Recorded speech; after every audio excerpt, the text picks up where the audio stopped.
ನೀ ನೋಡಿದ್ರೆ ಹಿಂಗ ಅವ ನೋಡಿದ್ರೆ ಹಂಗ ಒಂದು ಮಾತು ಏನಪ್ಪಾ ಅಂತಂದ್ರೆ ಮತ್ತೆ ಬೇಜಾರು ಇದೊಂದು ಕಟ್ಟು ಮಠ ಮಾಡ್ಕೊಂಡ್ಬಿಟ್ಟಿ ನೋಡು ಮತ ಬೇಜಾರಿಲ್ಲ ಏನು ನಮ್ಮ ಮನೆ ಬದುಕು ನೀನು ಬಾಯ್ಪಾತು ಮಾತು ಏನು ಮಾತಿಗೊಮ್ಮೆ ಒತ್ತು ಮಾತು ಏನಪ್ಪಾ ಅಂದದ ಒತ್ತು ಮಾತು ಏನಪ್ಪಾ ಅಂದದ ಅಂತ ಹೇಳಿ ನಿನ್ನೆ ರಾತ್ರಿ ನೀ ಏನೇ ಮಲಗಿದ್ದೆ ಪಂಪ ಶತ್ತು ಕುಂದಿಸೋ ಮನೆಯಾಗ ಹೊರಗೆ ಇಷ್ಟೆಲ್ಲ ಗಲಾಟೆ ಆದ್ರು ನಿಮ್ಗೆ ಯಾಕೆ ಎಚ್ಚರ ಆಗ್ಲಿಲ್ಲ ಯಾವ ದಲಾತಿ ಅದೇನು ದಾರೇನ ಮಗಳ ಮೇಲೆ ಅತ್ಯಾಚಾರ ಮಾಡಿದ್ದು ಅತ್ಯಾಚಾರ ಮಾದಿಸಿಕೊಂಡಕ್ಕಿಗೆ ಗೊತ್ತಿಲ್ಲ ಅಂದ್ಮೇಲೆ ನಮ್ಗೆ ಹೆಂಗ ಗೊತ್ತಾಗುತ್ತೆ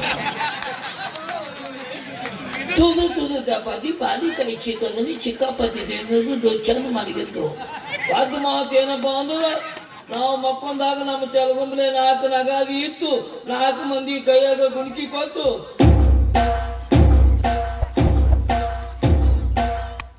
ಬಾದಿಸಿದ್ದು ಯಾಚದಾಗ ಪೊಸಿಷನ್ ಇದ್ದಿಲ್ಲ ತುದು ಚಪಾತಿ ಬಾಲಿಕಾಯಿ ಸಿಗದಲ್ಲಿ ಬತ್ತರ ಮಮ್ಮದಲ್ಲಿ ತಿಂದಿದ್ದು ಚಂದ ಮಲಗಿದ್ದು ಮತ್ತೆ ನೀ ಎತ್ತು ತಿಂದಿ ತತ್ತಿನ ಅಕಸ್ಮಾತ್ ಈ ಕೆಲಸ ನಮ್ ಹಿಂದೂರಿಂದ ಆಗಿದ್ರೆ ತುಂಬಾ ಕಷ್ಟ ಕಚ್ಚುತ್ತಾ ಯಾಕೆ ಅಂತ ನಾನು ತೇಳುತ್ತೀನಿ ಅಕಸ್ಮಾತ್ ಈ ಕೆಲಸ ನೀನೇ ಮಾಡಿದ್ದಾರೆ ನೀ ಮದುದಿಲ್ಲ ಮುದುಕು ಮನುಷ್ಯ ನಿಗುದಿಲ್ಲ ಗೊತ್ತೈತ್ ನನಗ ಅದು ನನ್ನೊಂದು ಪಾಯಿಂಟ್ ನೀನೇ ಮಾಡಿದ್ದದೆ ಪಾಯಿಂಟ್ ಅದು ಪ್ಯಾಂಟ್ ನನ್ನ ಮಗನ ಎಂಥ ವಯಸ್ಸಿನಾಗ ಎಂಥ ಅಪಾದ ಹೊರಸಾಕೈತಿ ಅಲ್ಲದೆ ಹೋದಾಗ ಮಂದಿ ಮಾತಾಡಕತ್ತದ ಏನಂತ ನಿಮ್ಮ ಅಪ್ಪ ಆಕ್ಸಿಡೆಂಟ್ನಾಗ ಯಾವಾಗ ಸಾಯ್ತಾನ ನಿನಗೆ LIC ಯಾವಾಗ ಬರ್ತಾವ ಅಂತ ಹೇಳಿ ನಾಮಿನಿ ನಂದ ಐತಂತಲ್ಲೋ ಯಾರು ಹೇಳ್ತಾರ ಎಲ್ಲ ನೋದಿನ ಏನ್ ನೋಡ್ತೀನಿ ಮಗನ ಬಾಂಧನ್ಯಾಗ ನೋದಿನಿ ಹುಡುಗನಿ ಹಿಂಗ ಬಾ ಮೊದಲ ಹುಡುಗಿ ಜೀವನ ಯಾರಿಂದ ಹಾಳಾಗತ್ತೆ ವಿಚಾರ ಮಾಡೋಣ ಮಾಡು ನನಗೇನು ಮಾಡೋದೈತಿ ನನಗೇನದು ಚಿಕ್ಕದ ಅವನಿಗೆ ಚಿಕ್ಕದ ಆಕಿಗೆ ಚಿಕ್ಕದ ನಮ್ಮನೆಯಲ್ಲಿ ಕೌದಾಗ ಅದು ಹೋಯ್ತದಂತ ನಾವು ಹೊಯ್ಕೊಳಕತ್ತೀನಿ ಇವ್ರು ತಮ್ಮದಕ್ಕ ಬರ್ತದ ಮಾಧುರಿ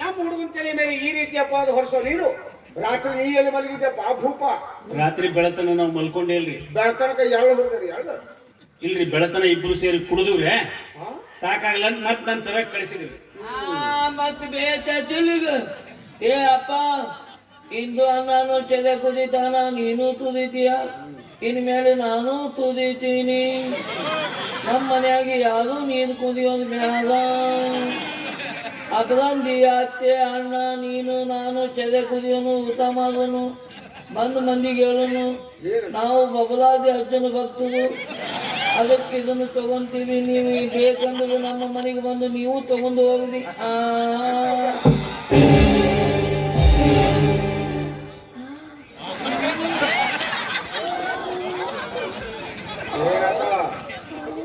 ಏನಾಯ್ತು ಬೋಗು ಕೆಳಗೆ ಪ್ಯಾಕಟ್ಟಾಗ ನೋದು ಇವನ್ ಜೊತೆ ಕೊಡ್ಕೊಂಡು ನೀನು ಸರಾಯಿ ಕೊಡಿ ಸುಳ್ಳು ಹೇಳ್ತಾ ಇದ್ದ ನೀವು ಒಬ್ರು ಮನುಷ್ಯರು ಅಂತ ತಿಳ್ಕೊಂಡಿರೋ ನಾನು ಬುದ್ಧಿಗೇಡಿ ಮುಗಿತು ಯಾವ್ದೋ ಮನುಷ್ಯನ ಯೋಗ್ಯತೆ ಅವ್ರ ನಾಲಿಗೆ ತೋರಿಸ್ಕೊಡುತ್ತ ಅಂತ ಬಲ್ಲವರು ಹೇಳ್ತಾರೆ ಮನಿ ಹಿರಿಯತನ ನನ್ನ ಕೈಗೆ ಬಂದು ಕೂಡಲೇ ನೀನು ತೋಟ ಮನಿ ನಿನಗೆ ಬಿಟ್ಟು ಕೊಡ್ತೀನಿ ಅಂತ ಹೇಳಿದ ನಿಮ್ಮ ನಾಲಿಗೆ ಹಂಗ ನಿಮ್ಮ ಮನಸ್ಸು ಇರ್ಬೋದು ನಿಮ್ಮ ಮನಸ್ಸಿನಂಗ ನಿಮ್ಮ ನಾಲಿಗೆ ಇರ್ಬೋದು ಅಂತ ತಿಳ್ಕೊಂಡಿದ್ದೀನಿ ಆದ್ರೆ ಈಗ ಗೊತ್ತಾಯ್ತು ಸಮಯಕ್ಕೆ ತಕ್ಕಂಗ ನಿಮ್ಮ ನಾಲಿಗೆನ ಯಾವ ರೀತಿ ಬಳಸ್ತೀರಿ ಅದನ್ನ ಬದಲಾಯಿಸ್ತೀರಿ ಅಂತ ಇಚ್ಛಾ ಬಂದಂಗ ನಾಲಿ ಹರಿ ಬಿಟ್ಟದ್ದಾದ್ರ ನಿನ್ನ ಚರ್ಮ ಸುರಿದು ಊಟಕ್ಕೆ ಹಾಕಿ ನಿನ್ನ ಮಾಂಸಾನ ಹದ್ದು ಕಾಯಿಗಳಿಗೆ ಊಟಕ್ಕೆ ಹಾಕಿಸ್ತೇನೆ ಮಾತು ಹದ್ದು ಆ ಪಕ್ಷಿಗೆ ಹದ್ದು ಅಂತ ಹೆಸರಿಟ್ಟವರು ಬಹಳ ಬುದ್ಧಿವಂತ ಹದ್ದು ಅಂದ್ರ ಸೀಮೆ ಅಂತ ಅದರ ಅರ್ಥ ಸತ್ತ ಪ್ರಾಣಿಗಳನ್ನಷ್ಟ ತಿನ್ನಬೇಕು ಅಂತ ಆ ಪಕ್ಷಿ ಮನಸ್ಸಿಗೂ ಒಂದು ಸೀಮೆ ಐತಿ ಆದ್ರ ಜೀವಂತ ಪ್ರಾಣಿಗಳನ್ನ ತಿಂದು ತೇಗೋ ನಿಮ್ಮಂತ ರಣಹದ್ದುಗಳಿಗಿರೋ ದುರ್ಬುದ್ಧಿ ಆ ಹದ್ದಿಗೆ ಯಾವ ಕಾಲಕ್ಕೆ ಬರ್ಬೇಕ್ರಿ ಆ ಹದ್ದಿಗೆ ಯಾವ ಕಾಲಕ್ಕೆ ಬರ್ಬೇಕು ಈ ಪ್ರಪಂಚದಲ್ಲಿ ಒಂದು ಕವಡೆಗಾದ್ರೂ ಬೆಲೆ ಸಿಗಬಹುದು, ಆದ್ರೆ ನಿಮ್ಮಂತ ಶ್ರೀಮಂತರ ದವಡೆಗೆ ಸಿಕ್ಕ ಮನುಷ್ಯನಿಗೆ ಯಾವ ಬೆಲೆನೂ ಇಲ್ಲ. ಅವ ಪೂರ್ತಿ ಜೀವಂತ ಹೆಣಾಗೆ ಬದುಕಬೇಕು.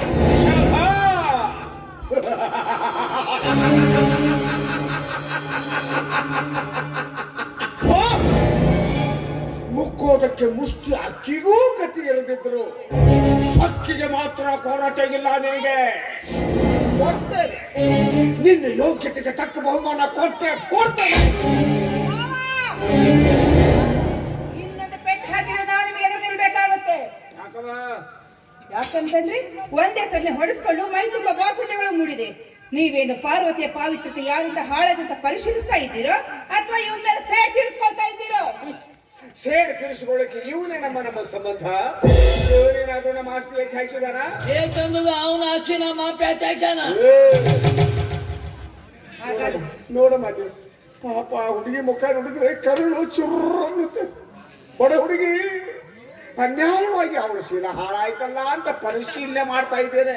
ಹಾಗಾದ್ರೆ ಬರೀ ಬಾಯಿ ಮಾತಿಂದ ಪರಿಶೀಲಿಸಿ, ಹೀಗೇಕೆ ದೇವತೆಗಳ ಮೇಲೆ ದೈತ್ಯರ ಹಾವಳಿ ಮಾಡದಂತೆ ಒಂದೇ ಸಲ ಚಿತ್ರ ಹಿಂಸೆ ಕೊಡ್ತಾ ಇದ್ದೀರಾ? ಕಾಡು ಕಲ್ಲಿನ ಹೊಟ್ಟೆಯಲ್ಲಿ ಏನು ಅಡಗಿದೆ ಅನ್ನೋದು ಪೆಟ್ಟು ಬೀಳಲಾರದೆ ತಿಳಿಯೋದಿಲ್ಲ ನನ್ನ ಸೊಸೆ. ಹಾಗಾದ್ರೆ ನಿಮ್ಮ ಹೊಟ್ಟೆಯಲ್ಲಿ ಹುಟ್ಟಿದ ಈ ಚಂದ್ರಶಿಲೆಗಷ್ಟು ಪೆಟ್ಟು ಹಾಕಿ ನೋಡ್ಬೇಕಲ್ಲ ಮಾಮ. ಇದು ಚಿನ್ನದ ಗಟ್ಟಿ, ಇದ್ರ ಹೊಟ್ಟೆಯಲ್ಲಿ ಯಾವ ಕಲ್ಮಶ ಇಲ್ಲ ಅಂತ ನಿಮ್ಮ ವಾದವೇನ? ಅಪ್ರಂಜಿ, ಈ ವಿಷಯ ನಿನಗೇನು ಸಂಬಂಧಪಟ್ಟಿದ್ದು? ಸುಮ್ಮನೆ ನಿಂತ್ಕೋಗೆ. ಈ ವಿಷಯ ನನಗೆ ಸಂಬಂಧಪಟ್ಟಿದಂತೆ ಮಾತಾಡ್ತಾ ಇದ್ದೀನಿ. ಈಗ ಪಾರ್ವತಿ ಒಬ್ಬಳೆ ಕಳಂಕಿತರಲ್ಲ, ಅವಳ ಮೇಲೆ ಅತ್ಯಾಚಾರ ಮಾಡಿದವರು ಧರ್ಮಾಚಾರದ ಪ್ರಕಾರ ಕಳಂಕಿತರೇ ಸರಿ. ನೀತಿ ಬಿಟ್ಟ ಹೆಣ್ಣನ್ನು ಮದುವೆಯಾಗಲು ಬೇರೊಬ್ಬರು ಹೇಗೆ ಸಿದ್ಧ ಇಲ್ವೋ, ನೀತಿ ಬಿಟ್ಟ ಗಂಡನ್ನು ಮದುವೆಯಾಗಲು ನಾನು ಸಿದ್ಧನಿಲ್ಲ. ನಮ್ಮ ಹಿಂದೂನೇ ಅಪರಾಧಿ ಅಂತ ನಿನ್ನ ತೀರ್ಮಾನ ಏನು? ಹಾಗಾದ್ರೆ ಶೀಲದ ವಿಷಯದಲ್ಲಿ ನಿಮ್ಮ ಮಗ ಇದು ಶ್ರೀರಾಮಚಂದ್ರ ಅಂತ ತಿಳ್ಕೊಂಡಿದ್ದೀರಾ? ಗುಡಿಸಿನಲ್ಲಿ ಅವ್ನು ಗೂಡ್ಸಿದ್ರು ಅವನು ನಿರಪರಾಧಿ ಅಂತ ಹೇಳ್ತಾ ಇದ್ದೀರಾ? ಆಗ್ಲೇ ಹೇಳಿಲ್ವೇ, ಮಳೆ ಆಗಿತ್ತು, ನಡೆದಾಡೋದಕ್ಕೆ ತೊಂದರೆ ಆಗತ್ತೆ ಅಂತ ಬೋಟ್ಗಳನ್ನ ಅಲ್ಲೇ ಬಿಚ್ಚಿಟ್ಟಿದ್ದೆ ಅಂತ. ನಾವೆಲ್ಲರೂ ಊಟ ಮಾಡಿ ನಿದ್ರೆ ಹತ್ಲಿ ಅಂತ ಯಾಕೆ ಸಮಯ ಕಾದೆ? ನಿಮಗೆ ನಿದ್ರೆ ಹತ್ಲಿ ಅಂತ ನಾನೇನು ಸಮಯ ಕಾಯಲಿಲ್ಲ. ನಾವು ಬಹಳ ದಿವಸದಿಂದ ಪರಮೇಶ್ವರ್ ಭೇಟಿಯಾಗಿದ್ದ, ಮಾತನಾಡ್ತಾ ಕೊಳ್ತೀವಿ, ವೇಳೆ ಕಳೆದಿದ್ದ ಗೊತ್ತಾಗ್ಲಿಲ್ಲ. ಸರಿ, ಹಾಗಾದ್ರೆ ನಮ್ಗೆಲ್ಲ ನಿದ್ದೆ ಹತ್ತಿದ ಮೇಲೆ ನೀನ್ ಬಂದು ಪಾರ್ವತಿನ ಎಬ್ಬಿಸಿ ಊಟ ಮಾಡ್ದೆ? ಇಲ್ಲ, ಯಾಕೆ? ಒಳಗಡೆ ಮಲಗಿರ್ಬೋದಂತ ಸುಮ್ಮನಾದೆ ಅಷ್ಟೇ. ಅವಳು ಒಳಗಡೆ ಮಲಗಿರೋದು ಹೊರಗಡೆ ಇರೋದು ನಿನಗೆ ಹೇಗ್ ಗೊತ್ತಾಯ್ತು? ಒಂದೆರಡು ಸಲ ಕೂಗಿ ನೋಡಿದೆ, ಅವಳಿಂದ ಏನೂ ನನಗೆ ಉತ್ತರ ಬರಲಿಲ್ಲ, ಹೀಗಾಗಿ ಸುಮ್ಮನಾದೆ. ಮೊದ್ಲೇ ಹೇಳ್ತಾ ಇದ್ದೆ ಅವಳು ನಿದ್ರೆ ಹತ್ತಿರ್ಬೋದು ಅಂತ, ಆಮೇಲೆ ಹೇಳ್ತೀಯ ಹೊರಗಡೆಯಿಂದ ಕೂಗಿ ನೋಡ್ದೆ ಅಂತ. ಇದ್ರಲ್ಲಿ ಯಾವ್ದು ನಿಜ ಯಾವ್ದು ಸುಳ್ಳು ಅದೇನೋ ಹೋಗ್ಲಿ ಬಿಡು. ಪಾರ್ವತಿನ ಎಬ್ಬಿಸ್ಬೇಕಾದ್ರೆ ಪರಮೇಶ್ವರ್ ನಿನ್ ಜೊತೆ ಇದ್ದ ಅಥವಾ ನೀನ್ ಒಬ್ಬನೇ ಇದ್ದ? ಚಿಕ್ಕ ಚಿಕ್ಕ ಹೇಗೋ ನಿಮ್ಮ ಹೌದು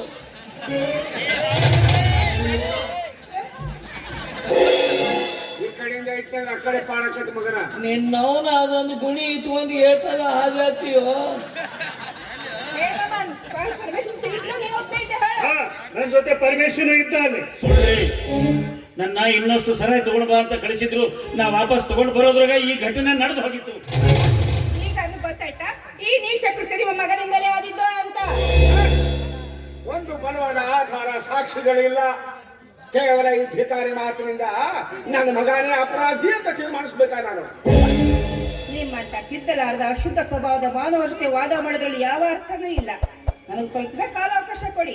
ಈ ನೀಚ ಕೃತ್ಯ ನಿಮ್ಮ ಮಗನಿಂದ ಆದಂತ ಸಾಬೀತುಪಡಿಸ್ತೀನಿ. ಆವಾಗ ನಿಮ್ಮ ಅಭಿಪ್ರಾಯ ಯಾವುದರ ಬಗ್ಗೆ? ಯಾವುದ್ರ ಬಗ್ಗೆ? ಪಾರ್ವತಿ ಯಾರಿಂದ ಕಳಕಿತಳಾಗಿದ್ದಾಳೋ ಅವರೇ ಅವ್ರು ಮದುವೆ ಆಗ್ಬೇಕು, ಬೇರೊಬ್ರು ಮದುವೆ ಆಗೋದು ಹೇಗ್ ಸಾಧ್ಯ? ಈಗ ವಿಚಾರ ಆಮೇಲೆ ನೋಡೋಣ. ಈಗ್ಲೇ ಈ ಕ್ಷಣನೇ ಆಗ್ಬೇಕು ನಿರ್ಧಾರ. ಈಗಲೇ ಈ ಕ್ಷಣನೇ? ಓಕೆ, ಹೇಳೋಣ. ಯಾರು ಬೇಡ ಅಂತಾರೆ? ನನ್ನ ಮಗನ ಯೋಗ್ಯತೆ ತಕ್ಕ ಹಾಗೆ 5 ಲಕ್ಷ ರೂಪಾಯಿ ವರದಕ್ಷಿಣೆ ಕೊಡ್ಲಿ, ಮಾಡ್ಕೊಳ್ಳೋಣ. ಏನಪ್ಪಾ ನೀಚಲಿಂಗ, ಈ ಭೂಸಲಿಂಗಿಗೆ ಎತ್ತು ಬರ್ಬೇಕು? 5 ಲಕ್ಷ ತಿಳಿದು ಮಾತಾಡ. ಕೋದಿ 5 ಲಕ್ಷದ ಪಿಗದ 5. ಏನಾಗಿದೆ ಅವನಿಗೆ? ಏನ್ ನಿನ್ನ ಮಗನ ಸಾಫ್ಟ್ವೇರ್ ಇಂಜಿನಿಯರ್ ಅದು?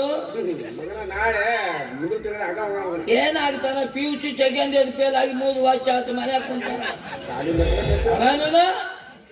ದಾಳಂಬ್ರಿ ಬೀಜಕ್ಕೆ ಚಂದಾಗಿ ಎಣ್ಣೆ ಒದಕ್ ಬರಂಗಿಲ್ಲ.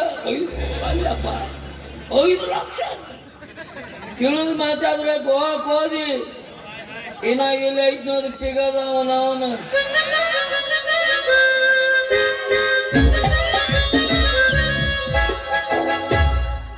ಐದು ಕೋತಿ ಕೊತ್ತದು ಕಮ್ಮಿ ಇದಕ್ಕ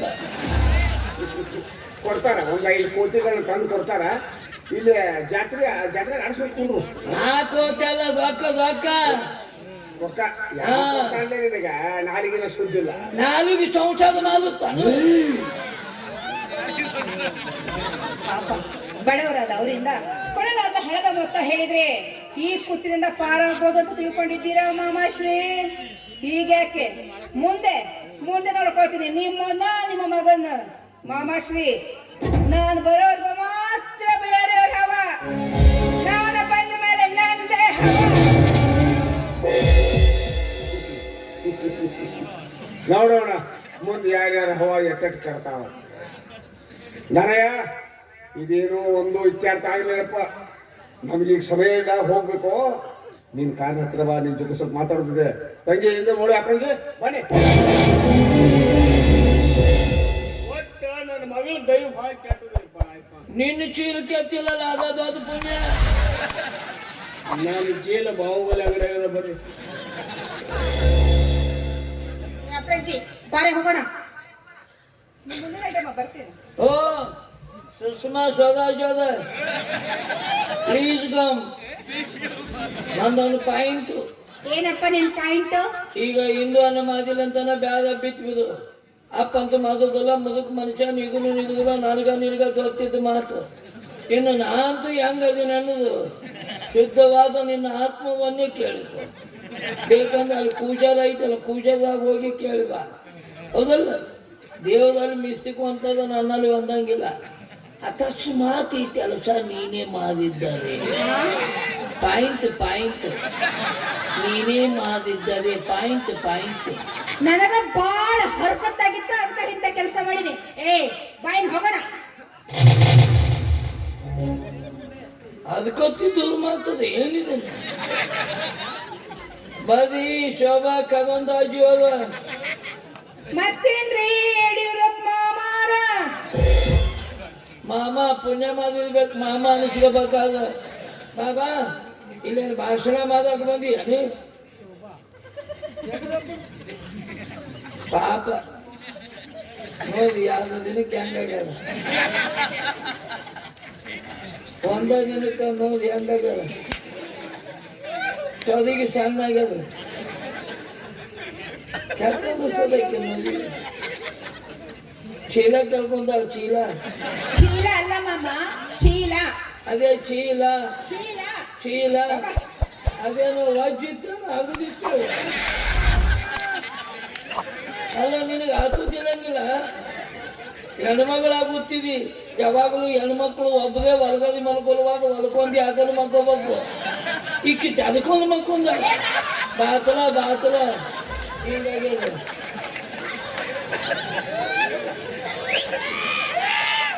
ನಿಂಗಪ್ಪ ದೇವ್ರ ಪಾಪ ಚೀಲ ಕಟ್ಕೊಂಡು ಏನ್ ಮಾಡಿ.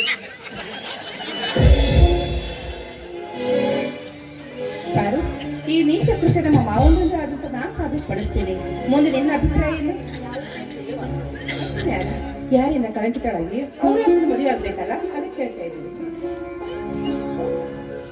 ಪರಮೇಶ್, ಪಾರ್ವತಿ ಕಳಂಕಿತಳು ಅಲ್ಲದಿದ್ರು ಈ ನೀಚ ಕೆಲಸ ಅವಳಿಂದ ಅಲ್ಲ ಆಗಿತ್ತು ಅಂತ ಗೊತ್ತಾದ್ರೆ ನೀನು ಇವಳನ್ನ ಕೈ ಬಿಡಲು ಮುಂದಾಗ್ತೀಯ? ಅಲ್ರಿ, ದೇವರ ನೈವೇದ್ಯಕ್ಕ ಅಂತ ಮೀಸಲಾಗಿಟ್ಟ ಹಾಲನ್ನ ನಾಗರಹಾವ ಬಂದು ಕತ್ತು ಕುಡಿದು ಅದ್ರಾಗ ವಿಷ ಕಕ್ಕಿ ಹೋದ್ರ ಇದ್ರಾಗ ಹಾಲಿನ ತಪ್ಪೇನು ಇಲ್ಲ ಅಂತ ತಿಳಿದು ಶಿವ ಅದನ್ನ ಸ್ವೀಕಾರ ಮಾಡ್ಬೋದೇನ್ರಿ? ದೇವತೆಗಳನ್ನು ಬದುಕಿಸುವ ಸಲುವಾಗಿ ಶಿವಪಾನ ಶಿವನು ಕುಡಿದ ವಿಷವನ್ನು ಕುಡಿಯೋ ನೀನು ಸ್ವಭಾವ ಶಿವನ ಆಗಿತ್ತಂದ್ರೆ ನೀನು ಮಾನವನಲ್ಲ, ದೇವ ಮಾನವನಾಗ್ತೀಯ. ನೀವನ್ನ ಮಾತು ಬರೋಬ್ಬರಿ ಐತ್ರಿ. ಅಲ್ಲ, ಇವಳ ಸ್ವಭಾವಕ್ಕೆ ನಾನು ಬೆಲೆ ಕೊಟ್ಟು ಇವಳ ಚರಿತ್ರೆ ಗೊತ್ತಿದ್ದು ನಾನು ಇವಳ ಕೊರಡಿಗೆ ತಾಳಿ ಕಟ್ಟಿದ್ರ ನಾಳೆ ಈ ಸಮಾಜದ ಜನತೆ ನನ್ನ ತಲೆಗೆ ಕರಿ ಬಟ್ಟಿ ಕಟ್ಟಿ ಚಪ್ಪಾಳಿ ತಟ್ಟಿ ನಗದಂಗೆ ಇರ್ತಾರೇನ್ರಿ? ಹೋಗ್ಲಿ ಬಿಡ್ರಿ. ನಾನು ನಿಮ್ಗೊಂದು ಮಾತು ಕೇಳಿದೆ. ನ್ಯಾಯವಾಗಿ ಹೇಳ್ಬೇಕಂದ್ರ ನಿಮ್ ಹಿಂದೂ ಮಾಮಾರ ಈಕಿನ ಮದುವೆ ಆಗ್ಬೇಕು. ನೀವು ದುಡ್ಡಿದ್ದವರು, ಬಲ ಇದ್ದವರು, ಶ್ರೀಮಂತರು, ನೀವೇನಾದ್ರೂ ಒಳಗಿಂದೊಳಗ ಹಿಂದೂ ಮಾಮನ್ನ ಮದುವೆ ಮಾಡ್ಕೋಬೇಕು ಅಂತ ಆಸೆ ಇಟ್ಕೊಂಡು ಪಾರ್ವತಿನ ನನ್ನ ಕೊರಳಿಗೆ ಕಟ್ಟಿ ಪಾರಾಗ್ಬೇಕು ಅನ್ನೋ ವಿಚಾರ ನಿಮಗಿತ್ತಂದ್ರೆ ಈಗ ಹೇಳಿ. ಈಗ ಕೊಳ್ಳಿಗೆ ತಾಳಿ ಕಟ್ಟಬೇಕಾದ್ರೆ ನೀವೆಲ್ಲೇ ಇದ್ರು ನಿಮ್ಮನ್ನ ಕರ್ಕೊಂಡು ಬಂದು ನಿಮ್ಮ ಕಣ್ಣೆದುರಿಗೆ ಈಕಿ ಕೊಳ್ಳಿಗೆ ತಾಳಿ ಕಟ್ತೀನಿ ಅಂತ ಯಾವ ದೇವ್ರ ಮೇಲೆ ಆಣಿ ಮಾಡಿ ಹೇಳಂದ್ರು ಹೇಳ್ತೀನಿ. ನೀನು ಮಾಡ್ಕೊಳಕ್ಕೆ ನನಗ ಮನಸ್ಸಿಲ್ಲ ಅಂದಾಗ ನೀನ್ಯಾಕೆ ಸುಳ್ಳು ಆಣೆ ಮಾಡ್ತೀವಿ? ನಿನಗ ಶಿವನ ಸ್ವಭಾವ ಇರ್ಬೋದು, ಆದ್ರ ಹಾವು ಕುಡಿದು ಎಂಜಲಾದ್ವಿ ಹಾಲಿನ ಶಿವನಿಗೆ ಕೊಡೋಷ್ಟು ಕೆಟ್ಟೋಳು ನಾನಲ್ಲ. ನನಗೆ ಯಾರನ್ನ ಮದುವೆ ಯಾಕೆ ಮನಸ್ಸಿಲ್ಲ. ದಯವಿಟ್ಟು ನನ್ನ ಪಾಡಿಗೆ ನಂಬಿಟ್ಟು ಮಾಡಿದ ಅಡಿಗೆ ದೇವರ ನೈವೇದ್ಯಕ್ಕೆ ನೀಡುವ ಮುನ್ನ ಎಂಜಲಾದ್ರೆ ಅದನ್ನು ಕಟ್ಟಡಕ್ಕೆ ಹಾಕಿ ಹಾಳು ಮಾಡೋದಕ್ಕಿಂತ ಯಾವ ಪ್ರಾಣಿಯಿಂದ ಅಡಿಗೆ ಎಂಜಲಾಯಿತೋ ಆ ಪ್ರಾಣಿಗೆ ನೀಡುವುದು ಉತ್ತಮ ಅಂತ ನನ್ನ ಅಭಿಪ್ರಾಯ. ನೀವಿಬ್ರು ಒಳಗಡೆ ಬನ್ನಿ, ನೀವಿಬ್ರು ಒಂದು ಗೊತ್ತಿನ ವಿಷಯ ಹೇಳ್ತೀನಿ.